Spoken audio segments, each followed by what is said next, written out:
Jualannya, jualan makanan yang enak-enak nih. Nah, apa Ada aja tuh? ada kebab. Jadi menu andalan kita kebab sih. Menu pendampingnya ada hotdog, ada burger, ada shawarma, ada roti Mariam juga. Terus minumannya juga ada es jeruk peras, ada cappuccino cincau, Milo cincau, sama coklat cincau. Ada es teler juga kita, es teler dan es durian.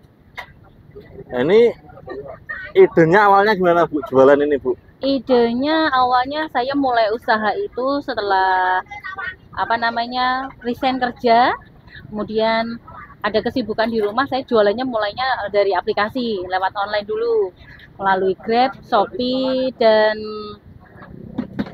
Gojek.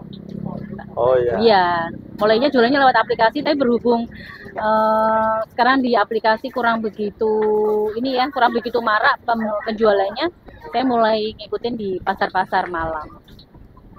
Nah, untuk awalnya ide kok milih kebab itu kebab ya awalnya ya? Iya. Nah, gimana ceritanya? Awalnya kebab itu karena anak-anak itu suka beli kebab.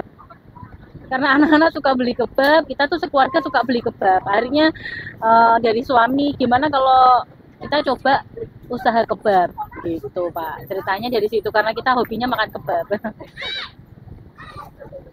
Untuk pertama kali bikinnya tuh Pak, lihat di YouTube atau gimana awal-awalnya? Ya, awal-awalnya pertama lihat di YouTube, kemudian kita coba beli kebab langsung. Nah dari situ saya lihat caranya menyajikan seperti apa. Tester dulu ya?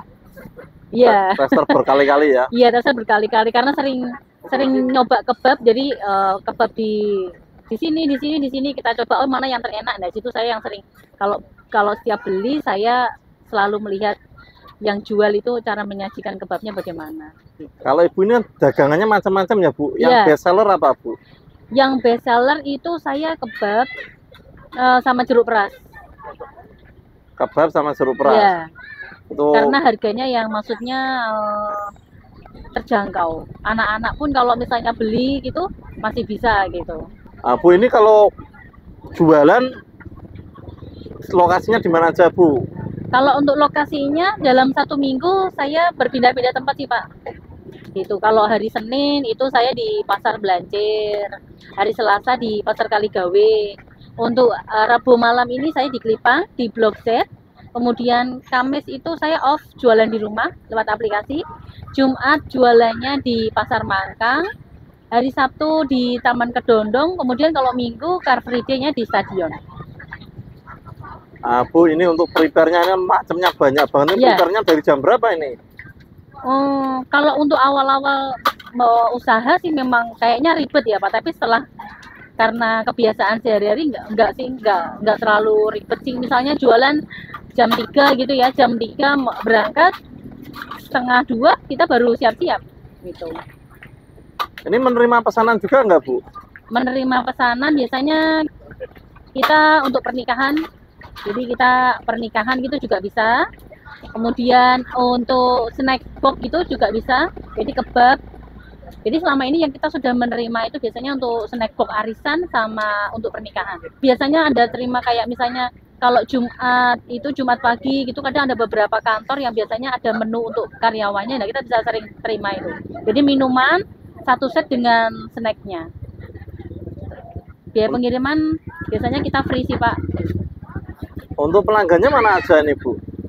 Kalau pelanggannya ya alhamdulillah kayaknya udah, misalnya pembeli di pasar Kelipang gitu, kadang suka pernah di stadion ketemu lagi. Jadi kalau untuk pelanggannya kayaknya udah tersebar sih Pak di setiap pasar. Alhamdulillah kita selalu sudah punya pelanggan tetap. Gitu. Kalau udah nyobain pasti ketagihan. Karena apa ya? Dengan harga yang relatif murah.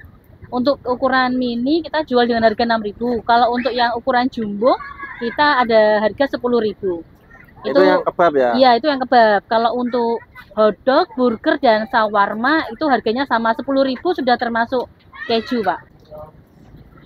Mbak ini sedang masak yang ukuran apa ini? Kalau ini yang kita untuk ukuran kecil sih.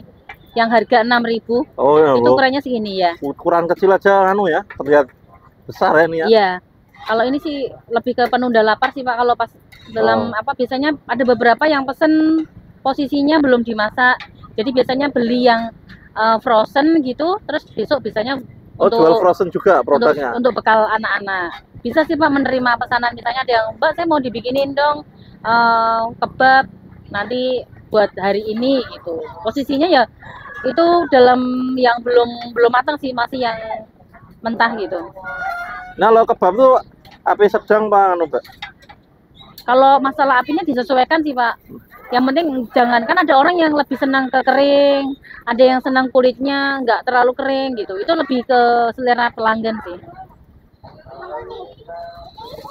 Ini ya 6.000 sudah dapat apa saja packaging ya? Iya, ini untuk ukuran 6.000. Itu apa sebenarnya, pedas sama apa? Untuk top itu ada mayo. Oh, mayo ya? Ya, ada tomat sama pedas. Mbak, harapannya ke depan Mbak usaha ini Mbak? Harapannya sih di setiap apa ya? Pengennya di setiap kecamatan kita bisa buka gerai kebab sih. Saya hitungnya mau ke per kecamatan. Jadi yang standby gitu ada, tapi yang ikut di pasar-pasar juga tetap eksis gitu. Karyawannya nanti ya? Mendekati pelanggan aja sih Pak, pengennya gitu. Kadang kan kalau gini misalnya kalau dalam 1 minggu kita kan sering berpindah-pindah tempat. Nah kalau pas ada pelanggan yang pas hari itu pengen beli tapi kita nggak di wilayahnya kan agak kerepotan. Nah makanya dari pelanggan-pelanggan itu sih suka menyaranin, Mbak mau buka tetap di sini gitu. Nah makanya kita ke depan tuh harapannya ya tadi bisa buka di setiap kecamatan. Awal-awalnya bikinnya dulu sering gosong nggak atau gimana itu? Kalau sering gosongnya sih enggak Pak, cuman pelanggannya yang lama nunggu. Oh gitu. Karena ya? kan penyesuaian ya, kayak bakar itu api segini itu nanti dia efeknya apa ke kebab, efek api kecil nanti nggak matang-matang gitu. Jadi lebih ke masaknya, yang beli yang lama itu nunggunya lama, apalagi kalau misalnya belinya ada kebab, kemudian ada burger, terus tambah minuman, itu yang kalau sendirian memang agak kewalahan Pak. Jadi memang harus ada dalam satu stand biasanya kita ada 2, yang jualan tuh minimal 2. Kemudian produknya kita juga banyak gitu. Jadi misalnya dalam satu pelanggan itu bisa bermacam-macam itemnya yang dibeli gitu. Untuk kedepannya pengen bikin varian apa lagi Mbak? Kalau kedepannya sebenarnya saya sudah ada produk sih Pak, sudah ada produk. Kita produknya produk Meksiko.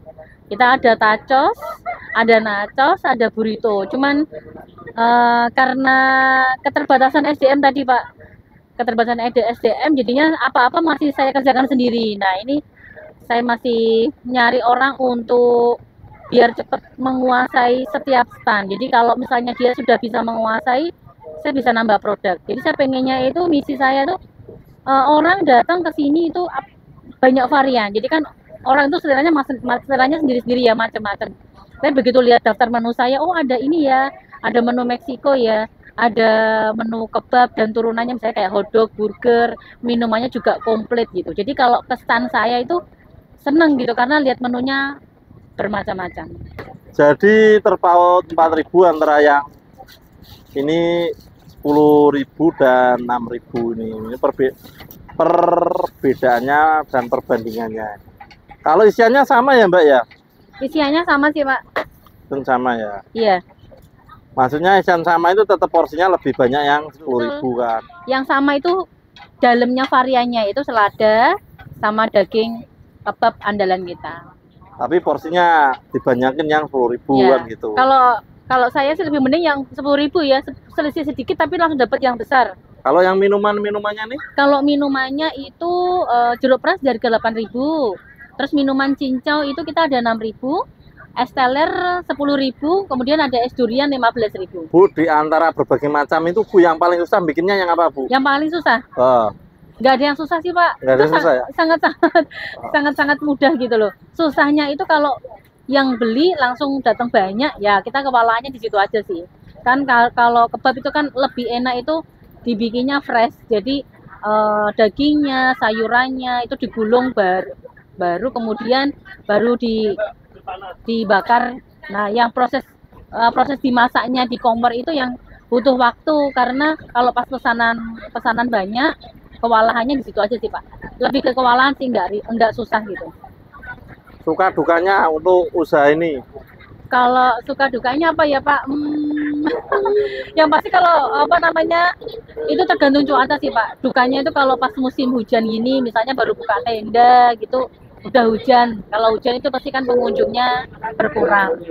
Kalau sukanya ya pasti jualan tuh sering habis gitu, alhamdulillah.